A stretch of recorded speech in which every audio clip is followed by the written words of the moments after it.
What's that? I don't have a kilt. Sneakers raccoon. Excellent. All right. Today I want to talk Henny. Excellent. I want to talk about John Henry today.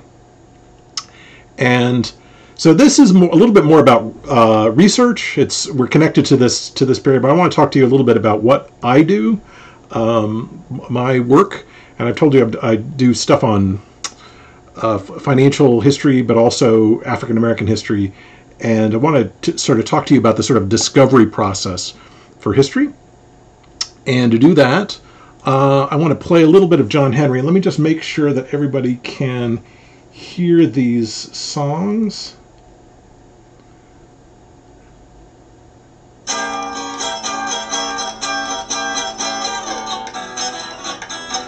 John Henry was a little bitty boy, sitting on his daddy's knee. Yes.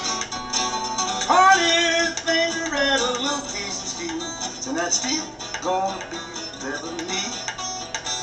Steel's gonna be better than me. Okay, you heard that? Excellent. All right, so that's a song. That's one of the versions of John Henry. There are about 200, over 200 versions of the song John Henry, and it's a folk song, an American folk song, one of the most recorded American folk songs ever. And it's part of the reason for this is that it's simultaneously a blues song. Let me see if I can find the blues version of it.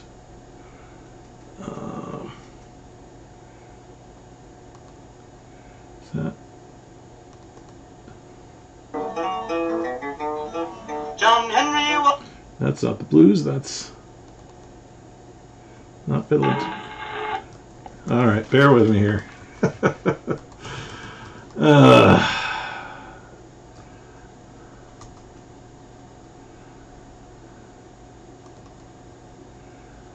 Furry Lewis? That's it, Furry Lewis. Oh, come on. John Henry was There we are. a little baby boy,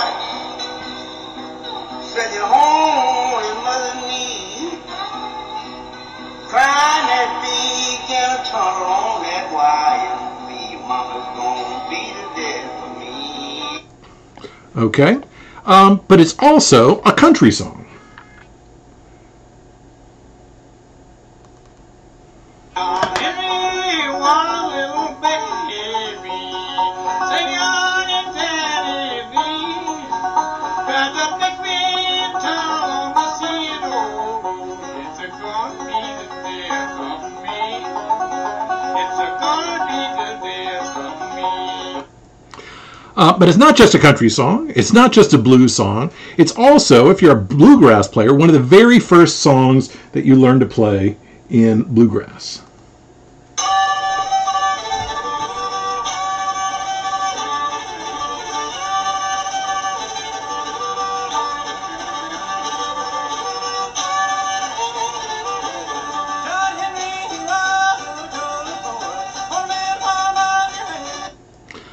All right, and finally, it's also one of the crucial songs that's part of the folk revival.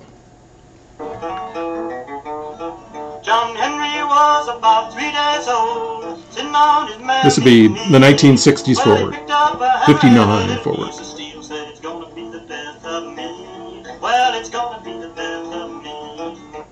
So that's the song of John Henry, right? It's a country song. It's a blues song. It's a bluegrass song, and it's a folk song. And this is what I knew about John Henry when I was interested in this project. I liked the legend of John Henry, but I just assumed it was a myth. And this is the kind of image that I think I had of John Henry at the time, which was a powerful steel-driving man, right? Someone who could raise, could line track and dig tunnels. And this is a kind of image from around 1945 from a children's book.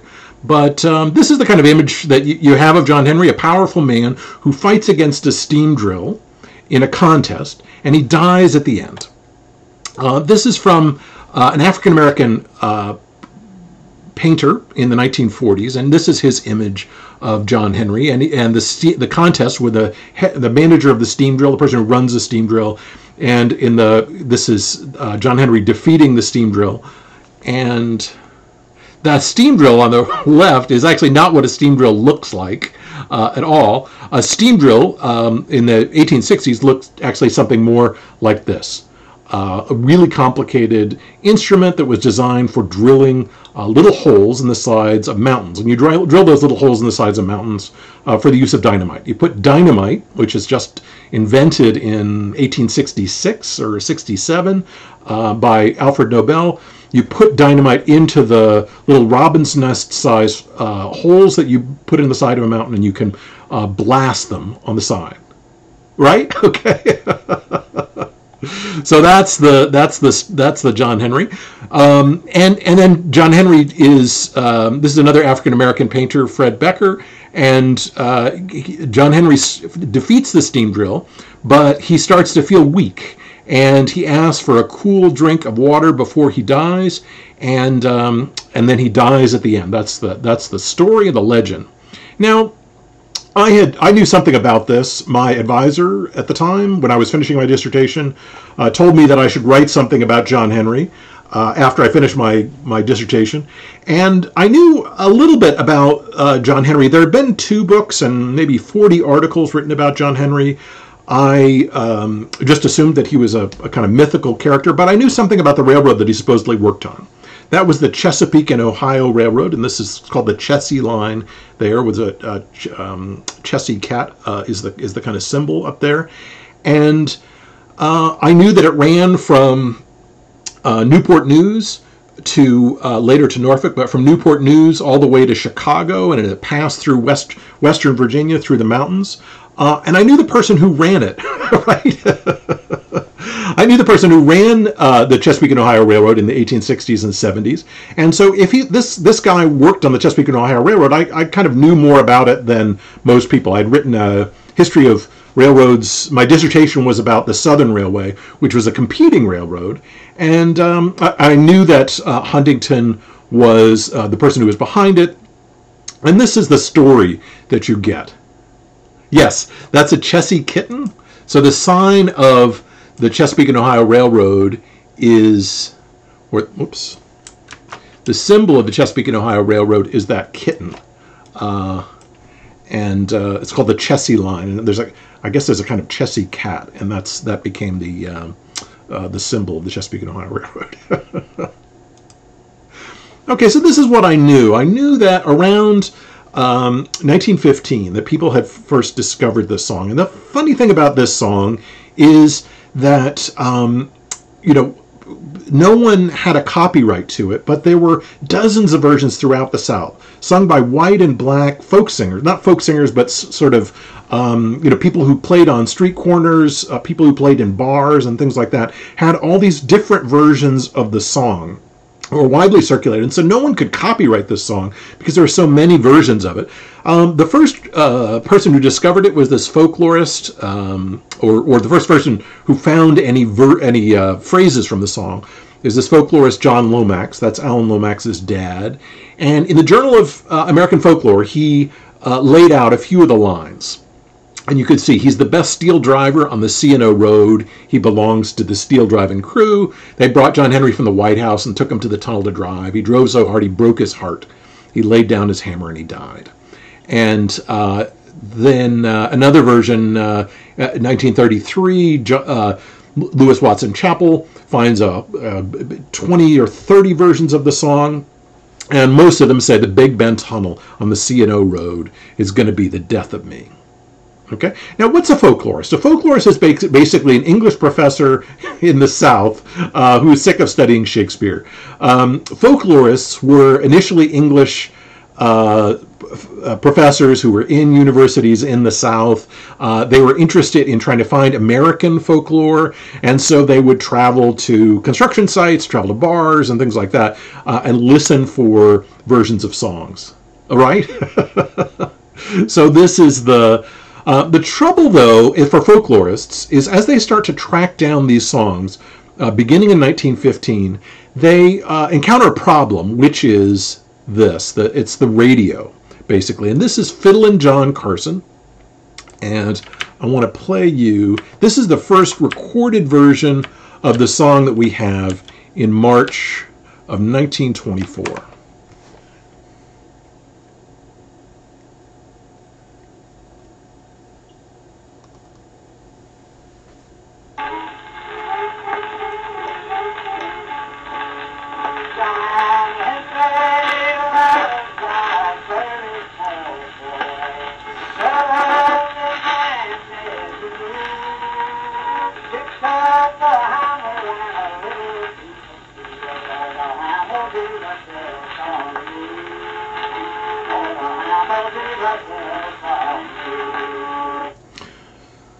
So the trouble is the jukebox and the radio.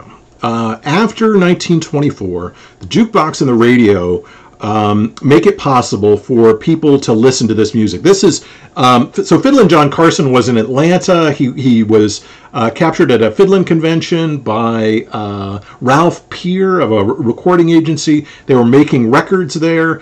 Ralph Peer recorded this guy, Fiddlin' John Carson, and he said he was pluperfect awful when he recorded him in Atlanta.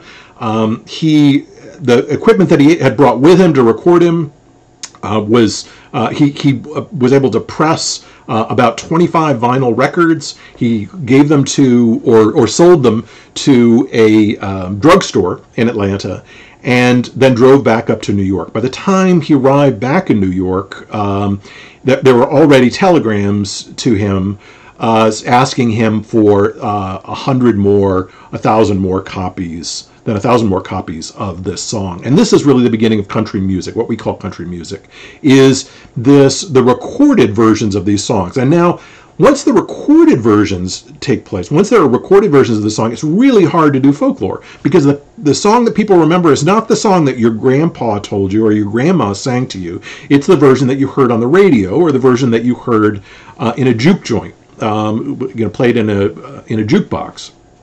And so after 1924, it becomes very, very difficult to record these songs, because people move closer to the song, the most recent version of the song they hear. The one person, or the kinds of people that don't have access to the jukebox or the radio, are the people that then folklorists start to look for. And after around 1928, the people that they look for to find this song, the many versions of this song, are prisoners, because prisoners in penitentiaries don't have access to jukeboxes. They don't have record players, and so they're the kind of perfect person to record from. And so they record versions of this song. Now, so the song is sort of discovered around 1913. It's the first parts of the lyrics emerge in 1915 with John Lomax. But then when folklorists go up to the Big Bend Tunnel at the C&O Railroad to figure out if this was a real person, right? Is this a real story? Does this make any sense? This is the most famous folk song in the United States. Where does it come from? Is there a real story behind this? Is there a real person? And when the folklorists go up to West Virginia, there aren't a whole lot of African Americans in West Virginia, and they interview people who are on the scene. They say, oh yes, there was a man named John Henry. He was 6'8". He was, a powerful. He was 6'8". He had a rhinestone belt buckle. He was the most powerful black man that you ever saw, and he could command $10 a day for the work that he did. That's the kind of stories that you heard in this part of West Virginia. And what I knew about railroads in this period, the period of the steam drill, 1868 to 1872, the time when the tunnels were built.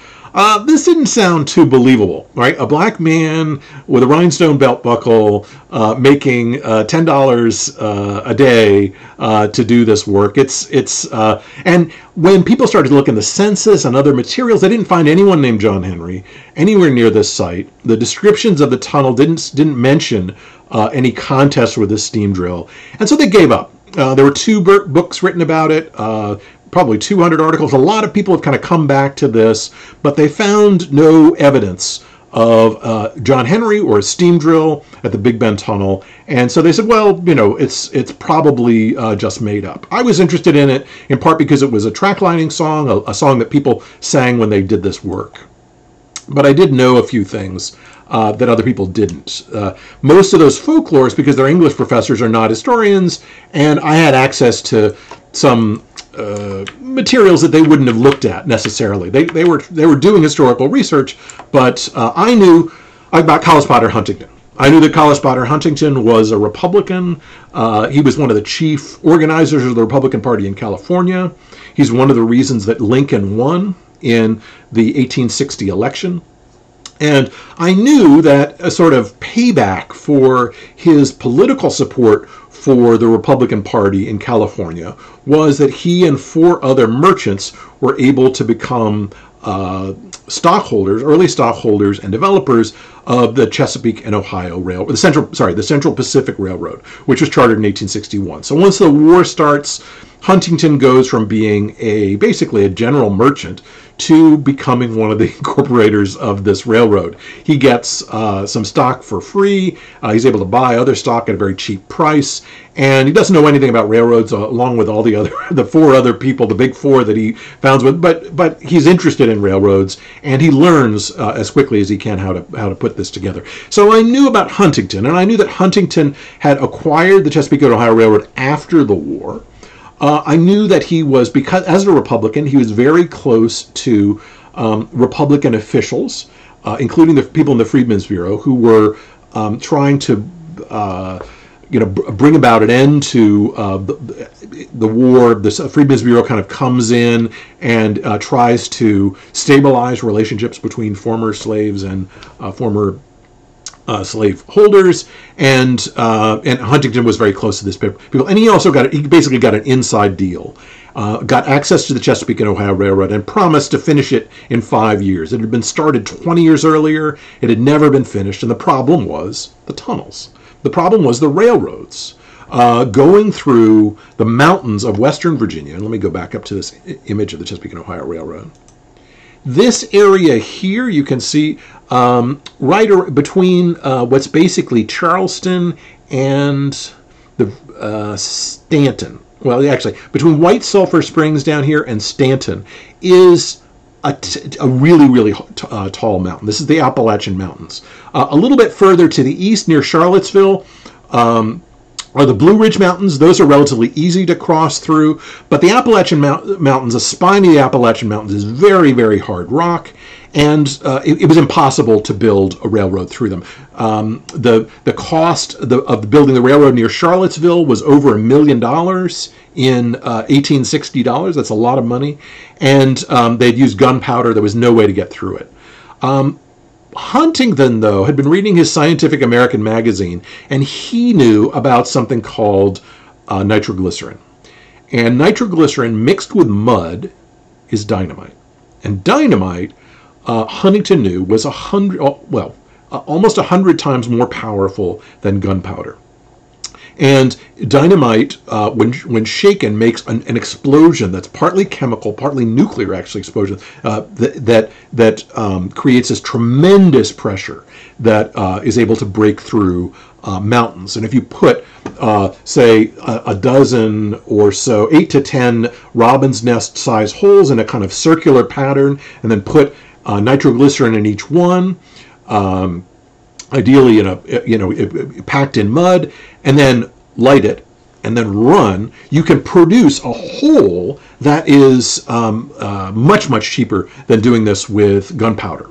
And so it's possible. Basically, all of the mountains, the railroads through mountains that existed, or almost all the railroads through mountains that exist today, were built between 1868 and 1874 all around the world using dynamite. And so Huntington knew about dynamite, and he used it first on the Chesapeake and Ohio Railroad, on the Central Pacific Railroad.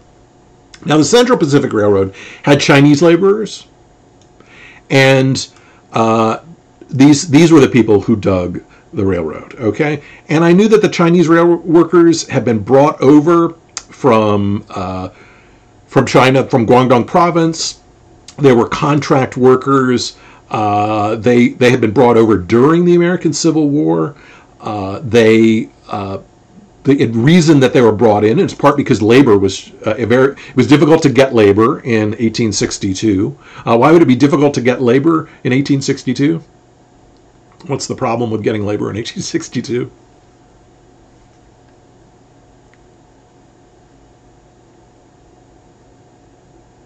Everyone was fighting. Excellent. Right. And so basically laborers, people from the ages of 18 to 24 are off fighting. Exactly. The war itself. And so what Huntington does is he contracts Chinese workers over from China. Some of them are shanghaied, is the word that they use, where they're basically kind of misled and then brought in to work on this railroad. Hundreds of these workers died building these tunnels that are first done in 1864 and 1865 by the Big Four. Huntington is one of them. And so this is what, that's where the term Shanghai came from, is that people would be brought in to Qingdao and then what was then called Shanghai in the English version of that, and would be basically crimped and brought in and across the water to work on these railroads. They were basically, it wasn't exactly forced labor, it wasn't slavery, but it was a kind of forced labor. In which you had to basically pay off this contract, you had to pay for your trip, and to do so you had to work in very dangerous conditions. So over 100 Chinese workers died building the tunnels through Cottis Potner Huntington's railroad. So I knew, based on the Central Pacific story, that if there was a John Henry, he was not a man with a rhinestone belt buckle who you paid $10 an hour. This was a person who was probably in some form of bound labor. He wouldn't have been in 1862 or 1863. In 1868 he couldn't have been a slave because slavery is over. But there had to have been something that kind of more or less forced him into this work. And I knew also, when I've written this dissertation on the Southern Railway, that Tom Scott, the head of the Southern Railway, was very upset about the Chesapeake and Ohio Railroad, because the Chesapeake and Ohio Railroad owned all of the convicts in the Virginia Penitentiary.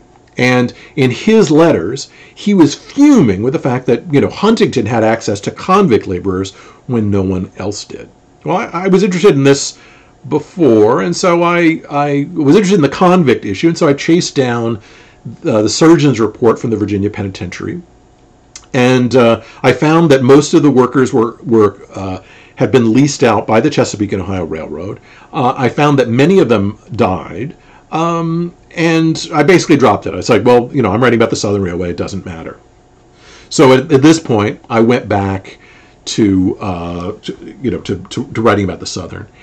And then I decided I would write something about the John Henry story. So I'd written the dissertation, and I decided to give a paper about the John Henry story. So I made this my background screen. I thought, well, if there's a story about John Henry, then he was probably a convict, because the C&O owned all the convicts from 1868 to 1872. And I don't think it's a real story. I think it's a mythical story. But if there were a real John Henry, he would have been at the Virginia Penitentiary. And I was interested in the song as a track-laying song. It's interesting to me that people who line track, like as you can see in this image here, who line and reline railroad track, have to set a pace with the work, and they set the pace with the song. And so I was fairly certain that this was a track lining song initially, before it became a blues song or a country song or a country western song, and that it would have been sung by the workers who worked along the railroad tracks lining track, that it wouldn't have been sung by people who drilled in the mountain, it would have been sung by these track liners. So anyways, that's the paper that I was going to give. I set this as my background screen on my computer. Now, if you have something to do, and it's due in a while, and you don't have a set deadline, the best thing to do is to change your background screen to the thing that you're working on. And so this is what I did. So every time I sat down at my computer, I didn't play Minesweeper or whatever, or of course I did, but I would see the screen and it would remind me of the paper that I was supposed to work on. So just FYI, this is useful. Now, why there is a postcard for the Virginia Penitentiary is a question in itself. This is around 1910 or 1911. You can imagine what you put on the back of a postcard like this. You know, saw this place and thought of you, or wish you were here, something like that. But institutional buildings were a big theme in in 1910, 1911, and even penitentiaries got images. Okay, so I was listening to various versions of the song, trying to write about what it was, what the life of these workers who lined track was, because there were hundreds of versions of these trackliner songs. And I was listening to a Big Bill Broonzy version of the song. And in it, he sings, "They took John Henry to the White House, and they buried him in the sand. And every locomotive comes roaring by, says, there lies a steel-driving man." Right? Saw this place and thought of you. Neither one of those is especially nice. You'd send this to a frenemy, right? So there lies a steel-driving man. And I'm looking at this picture as I'm listening to the song, and there's a White House at the center here, and a railroad that's running by it, as you can see the railway cars here, and sand all around. And I thought, well, this is strange. This is odd. This is the when people, I went back and looked at the books and the articles, and when people were interviewed, they said, well, what's the White House? They said, oh, the White House, that's where the president is. Well, there's no railroad that runs to the White House. It's not obvious that someone named John Henry would be buried at the White House, but there is a White House here. And it's at this point that I had this interaction with someone who worked at an archive that I was working in Richmond.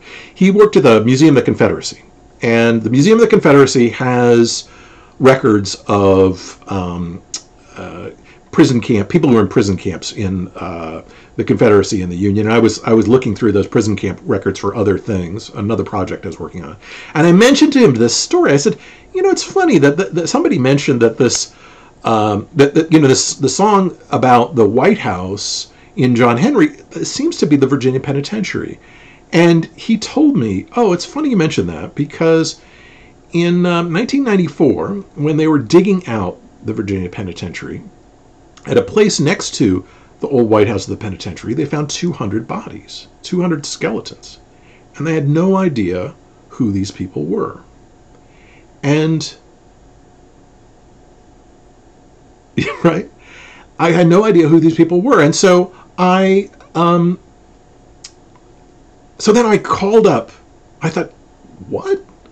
And sure enough, there were 200 bodies of men between the ages of 18 and 24. So it's the craziest graveyard you've ever seen. This is not a regular graveyard. It's people were buried in boxes, and the boxes were kind of tossed in to this big hole. And they were all young men, and they were buried next to the old White House. I've got a better image of this. This is another image, and this is from 1911. But you can see here where that sand path is, or this sort of gravel path here. That's where the railroad used to be in the 1860s and 1870s. And on the other side of that gravel path, right underneath the White House, right in front of that wall where the cow is, that you can or calf is, I guess, that you can see here, is where the bodies were. And so the line is, they took John Henry to the White House and buried him in the sand. And every locomotive comes roaring by, says there lies a steel-driving man. So there would have been a locomotive that came roaring by this site. So one of the problems when people were looking for John Henry is that they didn't find anyone named John Henry in West Virginia in this period. Yeah, I think that was my suspicion, is that somebody knew about this, that this was actually a story not just about a mythical person, but a story about that actually tells you where the bodies are, bodies that weren't discovered until 1995. So I looked in the census, in the state penitentiary records, and looked through the list of men, because there was no one. John Henry is a relatively uncommon name among African American men in 1868. In the whole census in the South, there are 25 people named John Henry, and as you can see here, number 10, John Henry, 19 years old, is listed as being at the Virginia Penitentiary. So I thought, well, if he was at the Virginia, so this census was in 1870, but where it's when I said, well, then if this is John Henry, then all of these people who died, all these bodies must be connected to this railroad construction. So it's at this point that I tried to get into the Virginia Penitentiary records, and that was a little more complicated. I went to the Library of Virginia where they were, and they would not let me look at the Virginia Penitentiary records. They told me that they were listed as being closed for public access, and I went back 3 or 4 times, each time to a different archivist, because my hair is white, but I was blonde then. I looked faintly, like I gave my dough-faced look. And I said, can I have access to the Virginia Penitentiary records? And each time the archivist would look down at the book and said, no, it's closed for public use. I said, well, what can I do? There's nothing you can do. Can I appeal to anyone? No, there's nothing. There's nothing you can do. There's no thing that you can do. And so I came back regularly to the Library of Virginia. And so I came back once, and there was a woman there who was about, I would say, mid-20s. And she had never been there before. She'd never worked there before. And I thought, oh, this is perfect. Because this woman is a little bit older, so she's not like those other jokers in the Library of Virginia. The other jokers in the Library of Virginia wouldn't let me have access to this. But she must have worked at another library. And so maybe she would let me access these things. And so I came back to her, and I said, I'd like to view the Virginia Penitentiary records. And she said, oh, sure. And then she looked in the book, and it says, oh, I'm sorry, it says closed for public access. And I said, that's funny that it would be closed for public access. It's public information who goes into the penitentiary, and it's public information what happens in the penitentiary. So it doesn't really make sense that they would be closed for public access. And she said, yeah, you're right. And so she crossed it out, and she let me look at the records. And there I found John Henry. Listed here as John William Henry, right? And then I found access to this record book. Now you see that this record book is pretty dirty. In fact, it was covered with coal dust. And yes, my pretty girl privilege, exactly. I'm going to use pretty girl privilege from now on. So that's when I found that John Henry was, in fact, in the penitentiary. Now, of course, the records were covered with coal dust, and that's the reason they were closed for public access. And so every time I touched the records, I tried not to touch them much. I got coal dust all over my hands, and then I would wipe so I got coal dust everywhere on my body when I finished with this thing. So it was really embarrassing. When I walked into the bathroom later, I had like coal dust all over the place.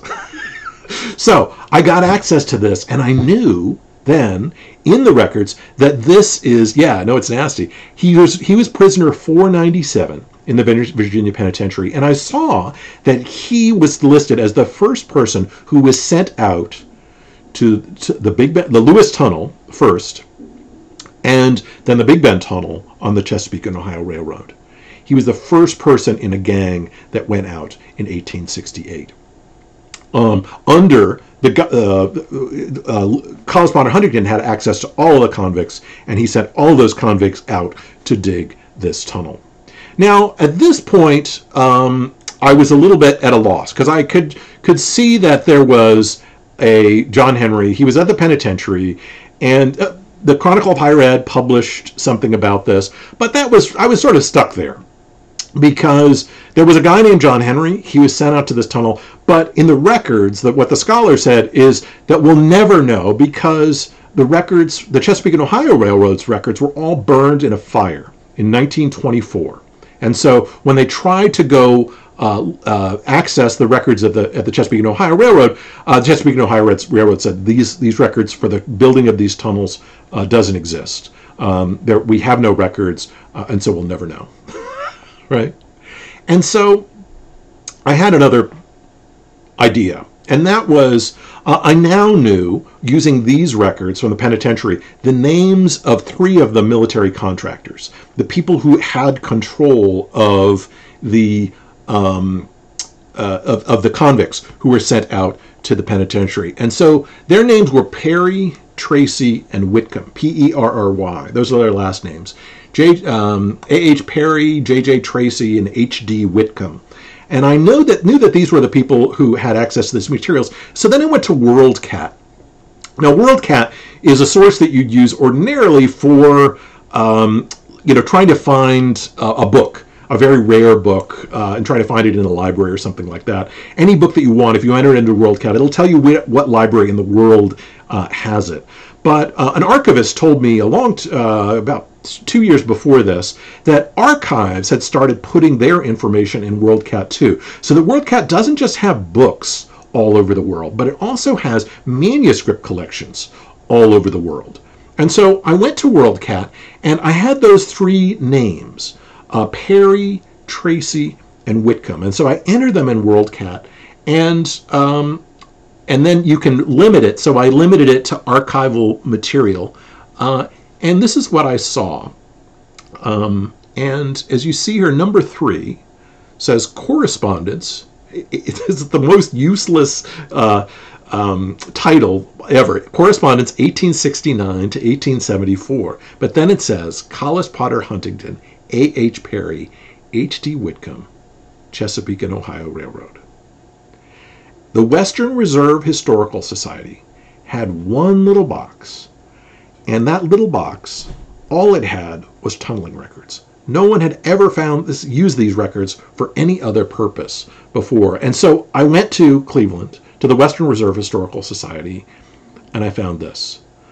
The records, the handwritten records for the construction of the tunnels for the Chesapeake and Ohio Railroad. The records that everyone said had been lost in a fire in 1924. And then what they showed was that convicts, first of all, that steam drills were brought out to the site to do the construction, that the steam drills failed again and again, and the work was finally finished by convicts. And the first person who was listed as a convict in the first tunnel gang was John Henry. And so at this point, with these records, I was able to demonstrate that John Henry was a convict. Now it's interesting because I asked the guy at the Western Reserve Historical Society. I said, "Where did you get these records?" And I asked the people who were the archivists, and they said, "Oh, you'd have to ask the vice president, not the vice president, but the head of the archives." And so so I asked the head of the archives. Why is it that the Western Reserve Historical Society in Cleveland, Ohio, has the Chesapeake and Ohio Railroad tunnel records? Now, it's not crazy, right? If you look at the Western Reserve Historical Society, if we look at the Chesapeake and Ohio Railroad, it does, you can't see it here, but it does pass through Cleveland. Oh, there it is, up here. You see that it does pass through Cleveland, so Cleveland is not a crazy place for those records to be. But the Chesapeake and Ohio Railroad had its own records, and they had, in fact, been destroyed in a fire, and so it was unclear why they would be in this society, right? And so I asked him, I said, how do you think these records ended up here? And he said, okay, you can't tell anyone, but I'm telling you. He said, so before I was here, long before I was here, we hired somebody from the Library of Virginia. Right? Never tell me that. Never tell me you can't tell anyone. I mean, unless it's personal, but this wasn't personal. We hired someone from the Library of Virginia. This was around 1924 or 1925, and he at times like this at the Library of Virginia, if you were working on writing the finding aid for some documents, you took them home with you. And this guy, when he came to the Western Reserve Historical Society, he came with some boxes that were just left at his house, that he would happen to be at his house, and among them were signed letters from Robert E. Lee and Jefferson Davis. And so that was partly, he thinks, why he was hired is because he had basically walked out of the archives with these records from the Library of Virginia, but tucked in alongside signed whatever, documents with Jefferson Davis's and Robert E. Lee's name on it were the tunnel construction records of the Chesapeake and Ohio Railroad. And so that's how they ended up there. And no one had seen them. They weren't accessed until, they weren't even available online. No one knew that they were available online until 1968. And then at some point in around I want to say the 1990s, they were transferred to WorldCat. Somebody figured out to transfer them to WorldCat, and that's basically how I found them. And what they show is that John Henry, along with 200 other workers, died in the construction of the Chesapeake and Ohio Railroad. What they did was they were at the Virginia Penitentiary. They were contracted out, and they went into the tunnels. And just like the Chinese workers, there were black and white workers who initially had been used in the tunnels, but they went on strike. They went on strike because they said that nitroglycerin, it's not that nitroglycerin is dangerous, but it produces what miners call bad air. The air that has tiny bits of crystalline rock in it. And they couldn't explain it why, but they said, the miners said, this produces bad air and we can't go in there. It's too dangerous. The thing that they were worried about was what was then called consumption or phthisis. And phthisis is basically when phthisis is something you get from inhaling rock dust. And what's the other word for it? It's if you inhale tiny bits of crystalline rock that are 4 to 5 microns wide, so super tiny. If you inhale them, they go into your lungs and they cut into the lungs, and they basically cause the lungs to bleed. As the lungs bleed, they fill up with mucus and with blood until finally they get to the top of your lungs and they asphyxiate you. And so this is why miners didn't want to go into this work, and this is why they used convicts to do it. Correspondent Huntington was running behind in 1869 and 1870, and he needed those tunnels done. And he, as a result, had access to convicts, and convicts were sent into the tunnels to dig. And so the way it worked is that initially a steam drill was supposed to make those little robin's nest size holes. You put in the dynamite, you blast it, and then you run back in. But the steam drills didn't work. Convicts had to finish the work, but they were pushed back in the tunnel too quickly. And the dust hadn't settled. They inhaled the dust, and it basically, what they got was acute silicosis, where tiny bits of crystalline rock are inhaled into your lungs.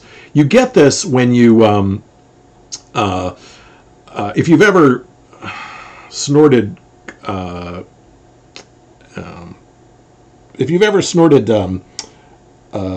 Parmesan cheese.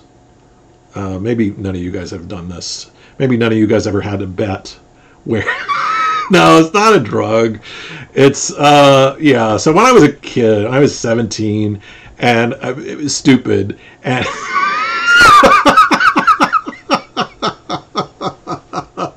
I was at a Pizza Hut with a couple of no good friends, and they asked, they dared me to snort Parmesan cheese that you poured out at the Snuckies, and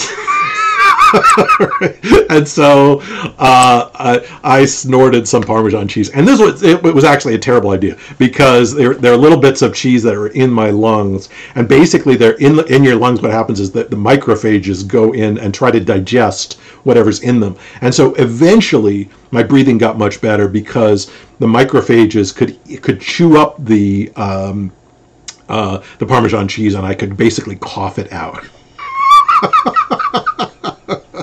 All right.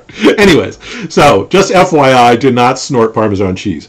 But this is what happened to them, is that they inhaled these tiny bits of crystalline rock. The macrophages inside your lungs rush to the site and they try to eat it up. But because they're basically like as hard as diamonds inside your lungs, you... right.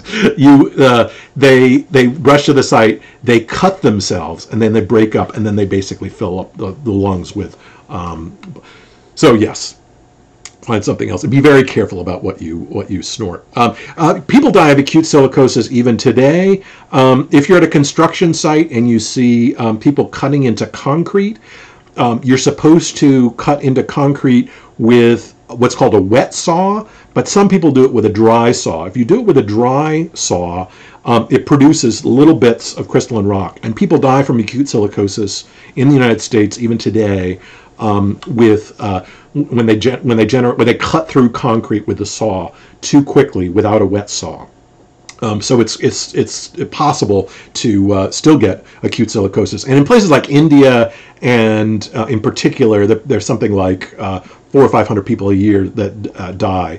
Right, wearing a mask would help to a certain extent, although 4 to 5 microns is pretty small. I'm not sure most masks would do this. Yeah, well, you want it when you cut stone. It's concrete for whatever reason. That's the biggest problem. Stone, it really depends on the kind of stone, but you want a wet saw. That's why you have wet saws. Is to you want to worry about this. So So this is why John Henry, I think, died. I was able to talk to the people at Smithsonian Institution where the bodies were transferred to, and what they said was that all of the men who were in it, there was one woman and one baby, basically just a few days old but all the rest were men. Many of them African American. You could tell by the bone structure, and in multiple places. They were mostly African American men, ages 18 to 25, and they all died right around the same time. What the Chesapeake and Ohio Railroad did, we can see in retrospect, is hide the bodies. The bodies were sent back. The governor, though, the governor had a rule when he leased out these convicts that there would be a charge of $10 for each prisoner not returned. They were 30 cents a day. Is that right? Yeah, 30 cents a day to use these workers, right? But the trouble is that each of the workers were signed out to the contractors, Perry, Tracy, and Whitcomb. And Whitcomb would be fined, each of them would be fined $100, or they would be fined $100 for each prisoner not returned. The reason is because there had been a couple of escapes, and those people then had to be chased down by the Virginia Penitentiary. It was expensive to chase them down. And so basically there was a fine of $100, which was a lot of money then, for each prisoner not returned. And so people who died on the work site were sent back in a weakened condition to, or were dragged back, put on railway cars, and sent all the way back to Richmond, right? And so this is what the surgeon's report that I saw made sense of. So this is what the surgeon's report said, is that there had been 25 deaths in the institution during the past year, he said, 6 more than were reported in 1871. It's only fair to say that 13 of the 25 were caused by diseases contracted outside of the prison or at camps of the contractors on the C&O to whom they were hired. And so what happened is that they got what they were called consumption. And acute silicosis won't kill you instantly. It takes a few months. Now, actually, for who was it that was cutting rock? Now it's possible to clean out one's lungs. It's very expensive to do so, but there is a way of preventing acute silicosis from killing you. But in any event, Duke Hospital has a method for doing this. But what happened is all of these people got, or almost all these people got consumption. The only way we know that this happened, the only way we know that they died, is because of a song. The song itself tells us where the bodies are buried, and they tell us how all these men died. They took John Henry to the White House, they buried him in the sand, and every locomotive comes roaring by, says there lies a steel-driving man. I knew this was a Trackliner song, and I'd like to... So the songs that you hear, the versions of the John Henry song that you hear are all peppy, and a lot of the interpretations of John Henry are that this was a man who was, a powerful, Hercules, or a kind of character out of the Iliad, a wandering man who was incredibly powerful. But the song, if we listen to... This is a song sung by prisoners in Virginia around 1924, recorded by the Lomaxes.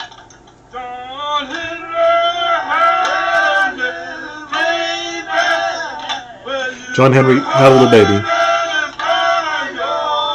You could hold him in the palm of your hand. Before that kid was 9 days old, he was driving down steel like a man.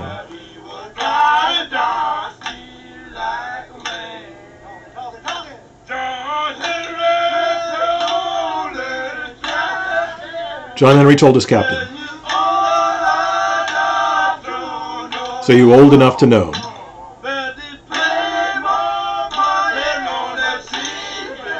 They pay more money on the C&G, Central Georgia, than they do on the M&O, Mobile and Ohio."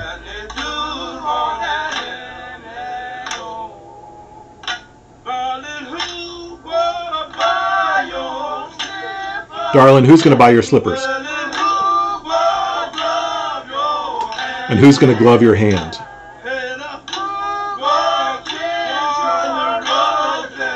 Who's going to kiss your rosy cheeks? Who's going to be your man?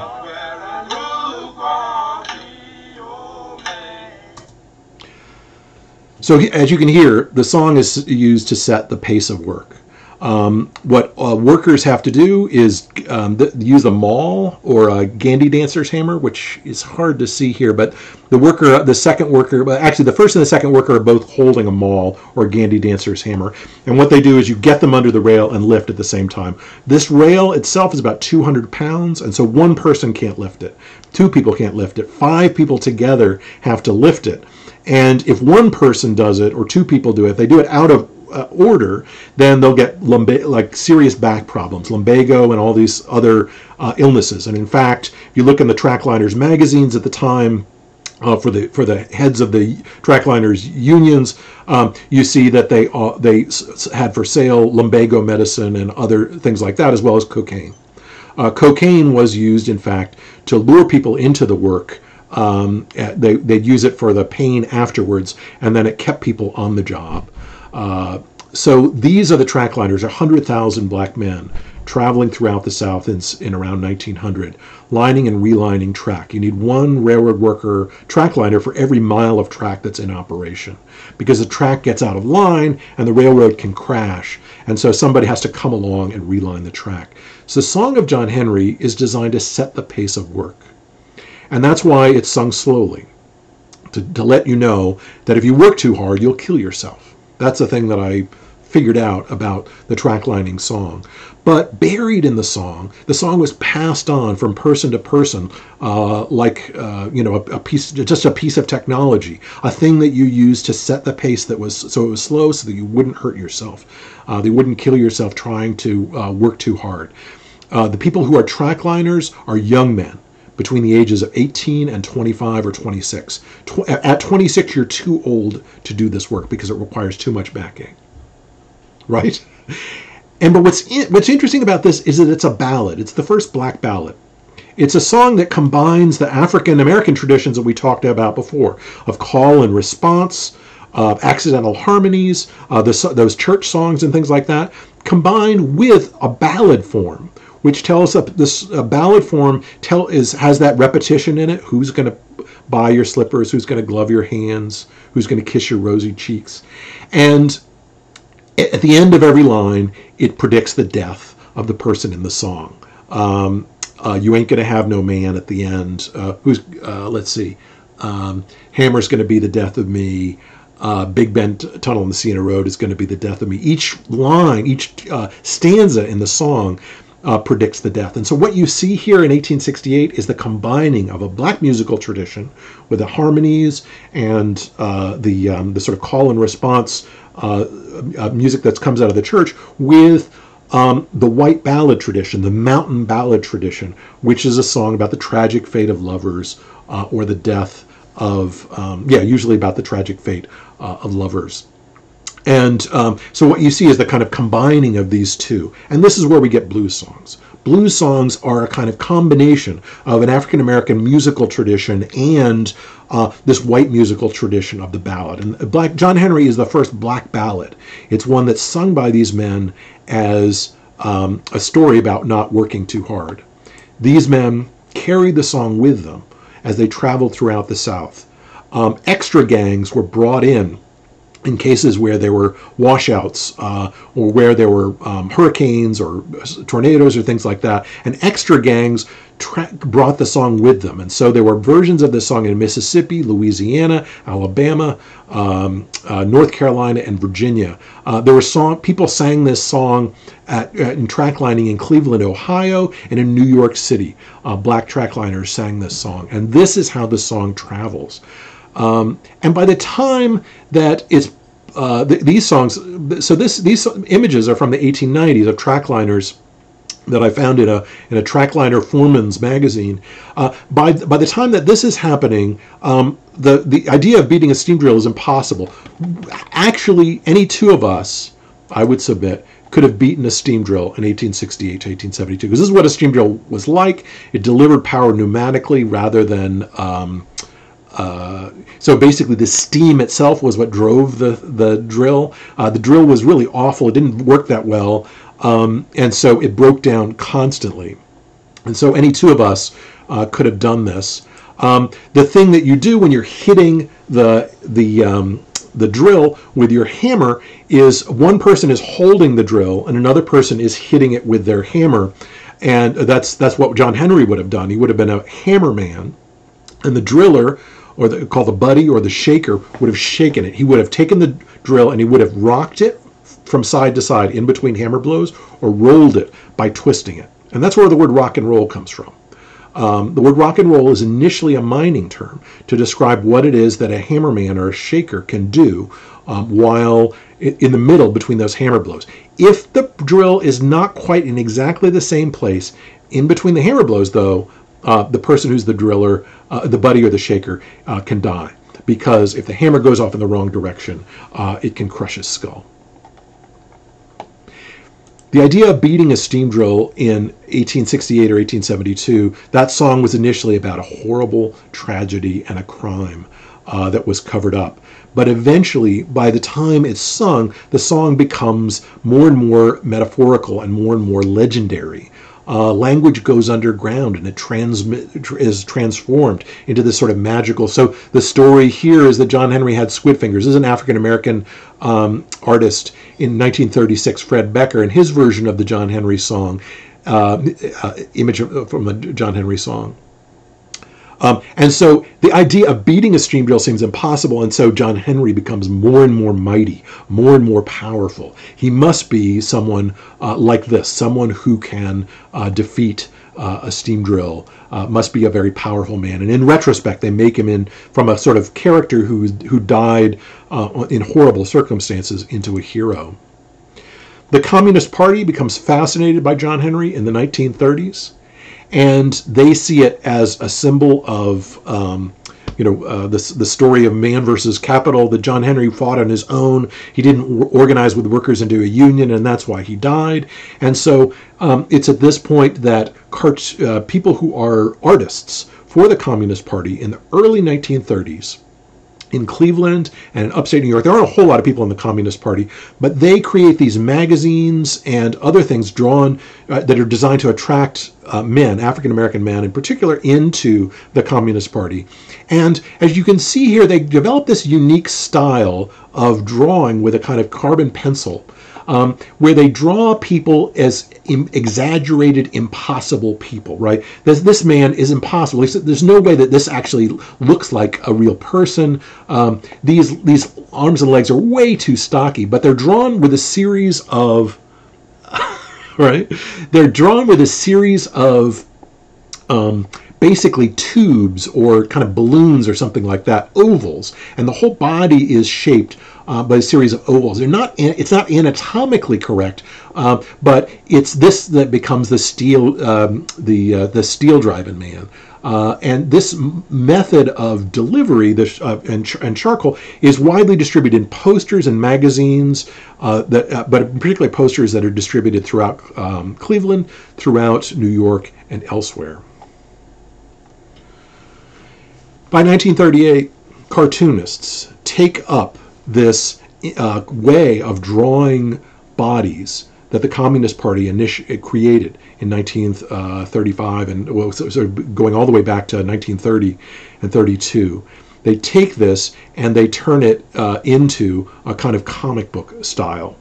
What becomes the comic book by the 1920s and 1930s uses this very same method used to draw John Henry, but they take John Henry and they make him white rather than black. They put him in circus clothing rather than in workers' clothing, so that he's not naked, and so it's more sort of appealing to parents. And so the steel driving man ultimately becomes, by 1938 and 1939, the Man of Steel. And this is where we get where we get Superman and Captain America. Superman is initially a sort of socialist character. He fights evil railroad operators and evil mine operators and things like that on behalf of the working class. By 1939 and 1940, the Jewish cartoonists make him a kind of symbol of opposition to fascism, and by 1941 he becomes this kind of symbol of America. The origin of the John Henry song, though, begins here, with the death of John Henry and 300 other black men in unmarked graves at the Virginia Penitentiary. The only way we know about this song is this event is by a song sung by trackliners, travels throughout the South, telling us where the bodies are buried. Thank you. Are there questions? Whoops.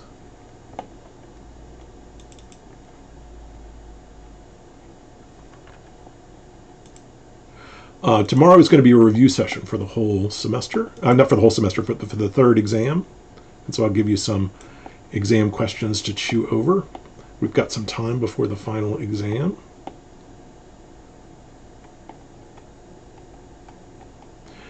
And I will also set up our last quiz, so bear with me here for a second. Oh, I said tomorrow. I meant Thursday. Sorry. My brain is all fried. Right. Exactly. So initially, this book became a book I wrote called Steel Driving Man in 2006, and in 2006 when it came out, it was pointed out that I had argued that John Henry was the model, black man was a model for Superman. And I got all these death threats from people who were upset. So the third exam, May 6th, is a test. It's around noon.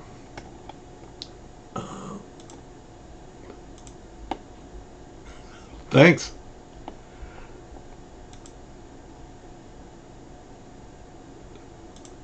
Awesome.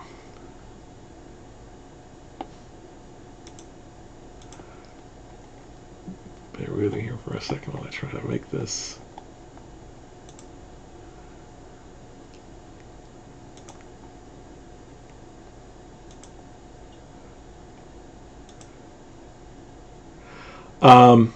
Yes, the exam is a 24-hour window. Yeah.